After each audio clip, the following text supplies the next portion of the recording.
Welcome friends. आज हम income tax return का टॉपिक डिस्कस करेंगे कि इनकम टैक्स रिटर्न क्या होती है, क्यों भरनी चाहिए, इसे भरने के क्या फ़ायदे होते हैं, ये सब। तो इनकम टैक्स रिटर्न होती क्या है? इनकम टैक्स रिटर्न होती है जिसमें हम इनकम और टैक्स की इंफॉर्मेशन गवर्नमेंट को देते हैं कि हमारी इनकम कितनी है और हमारा टैक्स कितना बन रहा है। उसकी उसकी इंफॉर्मेशन हम देते हैं और उसमें टैक्स जितना भी हमारी टैक्स लाइबिलिटी बन रही होती है उसे अकॉर्डिंगली पे करते हैं। ठीक है। तो उसके बाद हमारी जो आ जाती है कि आखिर इसे भरने का फ़ायदा क्या होता है। तो एक तो फ़ायदा होता है कि आपके पास फाइनेंशियल रिकॉर्ड आ जाता है।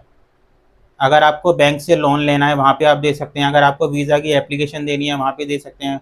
दूसरी चीज़ है, अगर आपके एम्प्लॉयर है, मान लीजिए आप सैलरीड एम्प्लॉई हैं और एक लिमिट से ज़्यादा आपकी इनकम है और आपके टैक्स सॉरी आपके एम्प्लॉयर ने आपका टैक्स टीडीएस डिडक्ट किया हुआ है, तो वो रिफ़ंड लेने के लिए भी आपको इनकम टैक्स रिटर्न फाइल करना ज़रूरी है।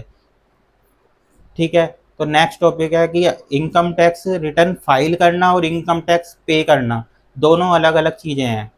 अगर आप इनकम टैक्स रिटर्न फाइल कर रहे हैं तो इसका मतलब ये नहीं है कि आप इनकम टैक्स पे भी कर रहे हैं, आप रिफ़ंड लेने के लिए भी उसे फाइल कर सकते हैं। और अगर आपका टीडीएस कटा है तो मैं आपको सजेस्ट करूंगा कि आप इनकम टैक्स रिटर्न फाइल ज़रूर करें और अपना जितना भी आपका रिफ़ंड बन रहा है वो रिफ़ंड करें, रिफ़ंड वापस लें।